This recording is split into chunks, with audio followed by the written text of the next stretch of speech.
Hello students, I am Santosh Patil. I am an assistant teacher at Eklavya Vidyalaya Nandurbar, and today I am going to teach you a poem, a very inspiring poem named Hope is the Thing with Feathers. This is a third poem in the first unit of 9th standard. I think that today's period, today's era is very particular to teach this poem. All of you know very well that we are suffering, we are going through a very critical phase of corona disease, COVID-19. Everyone is frustrated. Everyone is thinking about this great disease. Everyone is feared of this disease. And in this atmosphere, in this situation, hope is the only thing that we should keep in our mind. In this poem, Hope is the Thing with Feathers, poetess Emily Dickinson is comparing hope with a bird. First of all, I would like to tell you about Emily Dickinson. Emily Dickinson is a very famous English poetess. She has written almost 1800 poems. Unfortunately, when she was living, only 8 poems were published, and after her death, the remaining poems were published by her sister. This is one of the poems which was published later. This poem was written in 1862. Still, today, this poem has some meaning. So, let us go towards the poem. Before beginning the poem, there are customary questions like, do you ever feel nervous? Do you ever feel really depressed? What makes you nervous or depressed? What do you hope for on these occasions? Have you hoped for something that you knew was difficult? What do you have to do to fulfill your hopes? As you are not sitting in front of me, I would like to give answers of these questions. You know very well that every now and then we have some period in our life when we feel nervous, when we feel depressed. आपल्या आयुष्यामध्ये काहीतरी असा वेळ येतो ज्या वेळेला आपल्याला nervous वाटतं, काहीतरी आपल्याला डिप्रेस वाटतं, निराशा फील होते, वाईट वाटतं, काय करावं कळत नाही. अशा वेळेला आपण काय करतो? आपल्याला विचारलंय तर प्रत्येकाचं अशा वेळेला तो ज्या गोष्टी करतो ते करण्याचे मार्ग वेगवेगळे आहेत. तो काय करतो, काय सांगतो, प्रत्येकाच्या दृष्टीने ही गोष्ट वेगळी. Everyone thinks differently. Everyone has his own way to tackle with these problems, depression, frustration, all these things. And on these occasions, particularly we, expect something good to happen. We expect that these things should be deleted from our life, omitted from our life. Everywhere there should be happiness. We feel like that. And when the poem starts, the poet compares hope with a bird. This is metaphor. Hope is the thing with feathers. If you think figuratively, it is a metaphor. Hope is the thing with feathers that perches in the soul. The thing with feathers, it implies to a bird. Hope is the thing with feathers. Hope, आशा, अपेक्षा, आकांक्षा अशी एक गोष्ट आहे जी एका पक्षाप्रमाणे आहे. So the poetess directly compares hope with a feather. Why? Why? Because the poetess were a great liking for birds. तिला पक्ष्यांबद्दल खूप अट्रॅक्शन होतं. And that's why she is comparing hope with the bird. Hope is the thing with feathers that perches in the soul. The poetess says, hope is the thing with feathers. It means hope is a bird that perches in the soul, that lives in the soul, that rests in the soul, that has nest in the soul. आशा अशी एक गोष्ट आहे जिचं आपल्या हृदयामध्ये घर असतं, आपल्या मनामध्ये घर असतं, मनामध्ये घर करून ती राहते. Hope is the thing with feather that purchase. The meaning of the word purchase, it means, it is given here, roost, lives, alights. आपल्या आत्म्यात, आपल्या हृदयात राहणारी गोष्ट म्हणजे hope. And sings the tune without the words. This bird of hope. आता बघा, जेव्हा केव्हा मी तुम्हाला होप सांगेल तेव्हा बर्ड समजा, बर्ड सांगेल तेव्हा होप समजा. This hope sings the tune without the words. हा जो होप नावाचा पक्षी आहे, हा गाणं गातो. It tunes, it sings, it hums. तो गाणं म्हणतो, बट कसं? Without the words. त्याच्या गाण्यामध्ये शब्द नाही. It sings continuously, it hums continuously, it sings continuously, but without the words. It means that where it is said that hope is not a wordy thought. शब्दात व्यक्त करता येण्यासारखा विचार तो नाही. It is more like a feeling, emotion. Hope म्हणजे काय? ती एक फिलिंग आहे, ती एक इमोशन आहे, ती एक भावना आहे. शब्दात व्यक्त करता येत नाही प्रत्येक वेळेला. आणि म्हणून म्हटलंय की and sings the tune without the words and never stops at all. Hope never stops at all. गुजरातीमध्ये म्हण आहे, आशा अमर छे. याचा अर्थ काय झाला? मनुष्य नेहमी आशावादी असतो. Hope never stops at all. Even in bad situation human beings hopes to something good will happen to him. ज्या वेळेला त्याचा वाईट काळ सुरू असतो, एखादी वाईट गोष्ट त्याच्यासोबत घडत असते, तेव्हाही माणूस अपेक्षा करतो की माझ्या आयुष्यामध्ये काहीतरी चांगलं घडेल. Something good will happen. So it sings the tune without the words and never stops at all. Hope, it means hope never stops at all. It mean the bird never stops singing at all. तो पक्षी गाणं कधीही थांबवत नाही.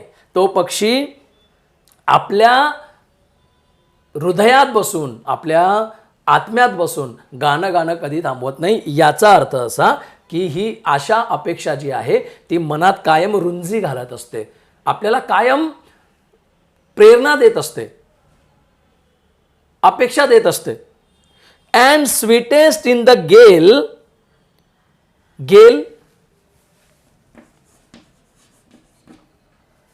Very strong wind. आपल्या मराठीमध्ये आपण त्याला वादळ असं म्हणतो. And sweetest in the gale. वादळामध्ये सुद्धा, you know, when gale arrives, when storm arrives, when strong storm arrives, what happens? We don't go out. आपण बाहेर जात नाही. Even the trees shake. झाडं हलतात, उन्मळून पडतात. आपण याला संकटाचं स्वरूप मानतो वादळाला. But sweetest in the gale is heard and sore must be the storm. Zoar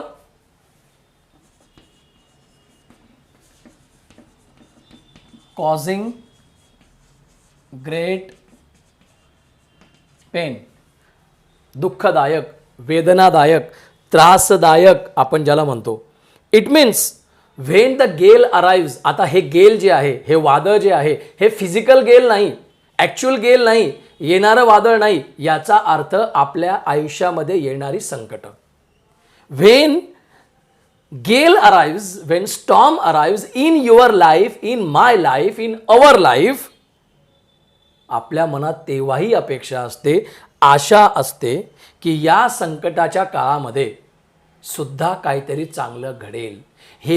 ही दिवस जातील आणि पुन्हा चांगला काळ माझ्या आयुष्यामध्ये येईल. वादळ आलंय, ठीक आहे, संकट आली आहे, ठीक आहे, त्रास होतोय, ठीक आहे, पण हा कायमचा काळ नाही. हा कायमचा काळ नाही. हे वाक्य मी जे तुम्हाला म्हणतोय, या वाक्याचा अर्थच होप असा आहे. हे वाक्य म्हणजेच होप, हे वाक्य म्हणजेच आशा, अपेक्षा, तुमच्या मनातल्या इच्छा, आकांक्षा. आणि हा जो पक्षी आहे, होप नावाचा जो बर्ड आहे आपल्या मनात बसलेला, तो या संकटाच्या काळात सुद्धा गाणं म्हणत असतो. जरी ते स्टॉर्म कितीही सोअर असलं, जरी ते वादळ कितीही वेदनादायक असलं, though it causes a great pain, आपल्याला प्रचंड वेदना देणारं ते वादळ असलं, म्हणजेच संकट असली आपल्या आयुष्यातली, steel hope is the thing with feathers and it sings the song continuously. तो गाणं गातोय, मनामध्ये अपेक्षा ठेवतोय की चांगलं काहीतरी घडणार आहे. And sore must be the storm that could abash the little bird. Abash, the word seems new. It means make uneasy. अस्वस्थ वाटणे. That could abash the little bird. Hope रूपी जो बर्ड आहे, आशा रूपी जो पक्षी आहे, जर म्हणजे तो सतत गाणं गातोय, तो सतत आपल्याला प्रेरित करतोय, तो सतत आपल्याला काहीतरी चांगलं देण्याचा प्रयत्न करतोय, तो आपल्या मनातला आशावाद जिवंत ठेवण्याचा प्रयत्न करतोय. पण जर त्याला एखादी गोष्ट मात देऊ शकत असेल तर दॅट इज गेल, strong wind. That could abash the little bird, त्याला बेचैन करू शकतो, हरवू नाही शकत. I am not saying defeat, I am saying abash. मी काय म्हणतोय, व्यथित करू शकतो, हरत नाही तो. पण जर त्या पक्षाला व्यथित करण्याचं काम जर कोणी करू शकत असेल, ज्या वेळेला आशा नष्ट होते, that kept so many warm, ज्या पक्षाने अनेकांना, ज्या आशेने, ज्या अपेक्षेने अनेक लोकांच्या जीवनामध्ये आनंद फुलवला, आनंद दिला, तीच आशा, तीच अपेक्षा कधी डगमगू शकते, कधी निराश होऊ शकते, कधी हताश होऊ शकते, तर एखाद्या भयंकर वादळामध्येच तिचं असं होऊ शकतं. पण तरी सुद्धा ती संपूर्णपणे नष्ट होऊ शकत नाही. It lives, the bird will sing the song, but it can abash by the strong gale. तो त्याच्या माध्यमातून फक्त फ्रस्ट्रेट होऊ शकतो. पण मी तुम्हाला जे सांगतोय ते लक्षात घ्या, it can not be defeated, त्याचा पराभव होऊ शकत नाही, तो विचलित होऊ शकतो. I have heard it in the chillest land. Hear when you say chillest land,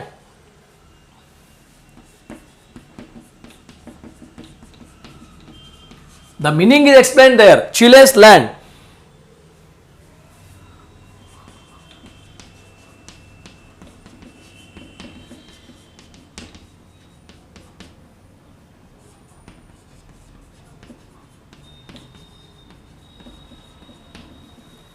it means the most difficult circumstances, अत्यंत प्रतिकूल परिस्थिती, कठीण परिस्थिती.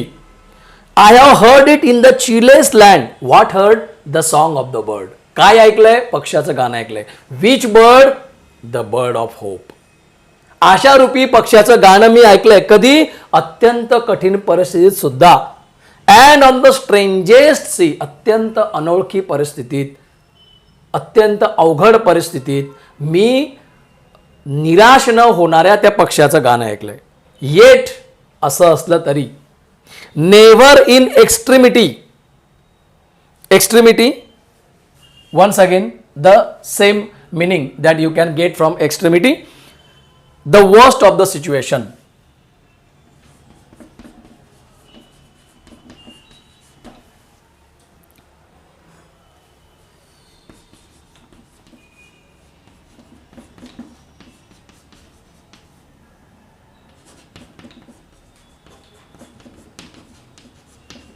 Yet never in the extremity it asked a crumb of me. कितीही कठीण परिस्थिती असली तरी माझ्या या पक्षाने, माझ्या या आशेने माझ्याकडून कधी crumb means a piece of bread, a very small piece of bread, it is called as crumb. It asked a crumb of मी. माझ्यावर कितीही अवघड परिस्थिती आली, कठीण परिस्थिती आली, तरी माझ्या या आशा नावाच्या पक्षाने माझ्याकडे कधीही परतावा मागितला नाही. It means it asked never extremity, it asked a crumb of मी. याचा अर्थ असा की कुठल्याही परिस्थितीत आशेने माझी साथ सोडली नाही. कुठल्याही परिस्थितीत आशा अपेक्षा मला सोडून गेल्या नाही. So in all, when I finish the poem, I would like to tell you that hope is the thing with feathers. It means hope is living in our body in the form of a bird. आणि कुठल्याही परिस्थितीमध्ये आपल्या मनातून आशा आपण वजा करू शकत नाही. ऑन द कॉन्ट्ररी, चांगल्या सिच्युएशनमध्ये, वाईट सिच्युएशनमध्ये आपण अजून चांगलं काहीतरी होण्याची अपेक्षा व्यक्त करत असतो. Wien the poem finishes, now we will turn towards English workshop. I hope that on page number 15 you can easily solve question number 1 and question number 2, that is match the following, use the proper form of the verb in each line. Question number 3 on page number 16 is read the examples and fill in the blanks in the same pattern. Now these examples are based upon degrees: positive, comparative, superlative. One form is given to you and you have to turn that in comparative and superlative, or either positive and comparative, either way. For example, fast is given: fast, faster, fastest; slow, slower, slowest. You can easily complete that as it is a revision activity only. Then in question number 4, the question is find the phrases or lines in the poem that mean the following. Now example is given, meaning is given, and we have to find out the line of the same meaning. For example, hope is a light, delicate thing. Now this meaning is given there and the line that matches with this meaning is hope is a thing with feathers. Now I have explained the poem. You can easily find out the lines by their meanings from the poem. Question number 5 is we can relate many of our feelings and experiences to events or things in nature. Which of our feelings or experiences can we relate to the following? Now their words are given and feelings we have to fill it up. Darkness, depression; sunrise, new beginning; sunshine, hope; a rainbow, happiness; dark clouds, problems; a peacock, beauty; a storm, troubles; a light shower, little joy; earthquake, loss of stability; dawn, awakening; dusk or evening, it is gloominess; and flood means sorrow. And now the last language study activity. This poem is of speech. In the beginning I told you about metaphor. Now personification.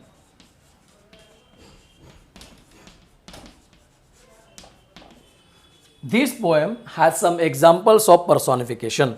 Now what is personification? This poem itself is an example of personification. Now what is it? When we refer, listen carefully, when we refer to inanimate objects, amurta kalpana. For example, death ही अमूर्त कल्पना है. No one has seen death. अमूर्त कल्पना है. Dream, inanimate object है. Ideas, कल्पना.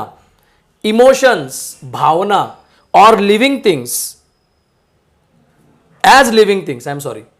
या गोष्टींना जेव्हा आपण लिव्हिंग थिंग सारखं ट्रीट करतो, अमूर्त कल्पना, इच्छा, आकांक्षा, भावना, कल्पना यांना जेव्हा आपण मानवासारखं ट्रीट करतो, लिव्हिंग थिंग सारखं ट्रीट करतो, तेव्हा त्याला म्हणतात पर्सॉनिफिकेशन. फॉर एक्झाम्पल मी तुम्हाला काय सांगतो,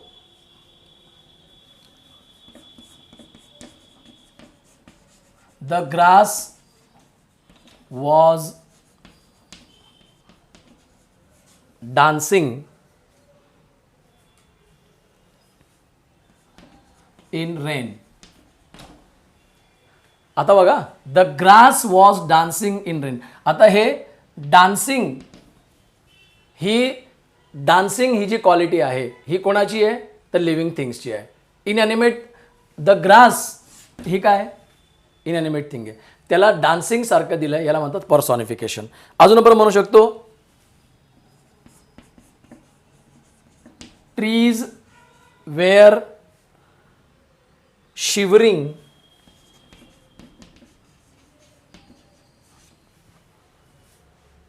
with fear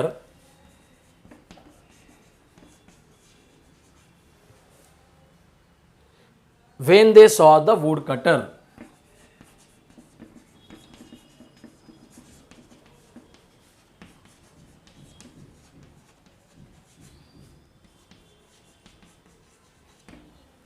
नाव बघा, ट्रीज वेअर शिवरिंग. शिवरिंग म्हणजे काय?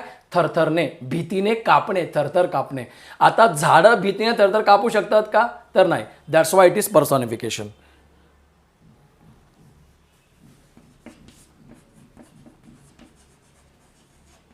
द मून वॉज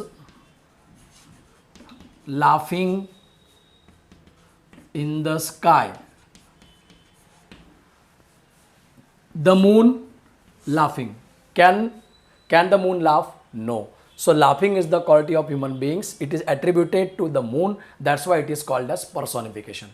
आणि आपल्या पोएम मध्ये जे एक्झाम्पल त्यांनी दिलेलं आहे, hope is the thing with feathers. Hope is the thing with feathers, personification. So this whole poem is the example of personification. So in this way we have completed the activity of this figure speech personification. I hope that you understood what is personification. I also hope that now you understood this poem. Hope is the thing with feathers. Friends, now you have to complete the work given on this poem in your notebook. I hope you understood the poem. Thank you very much.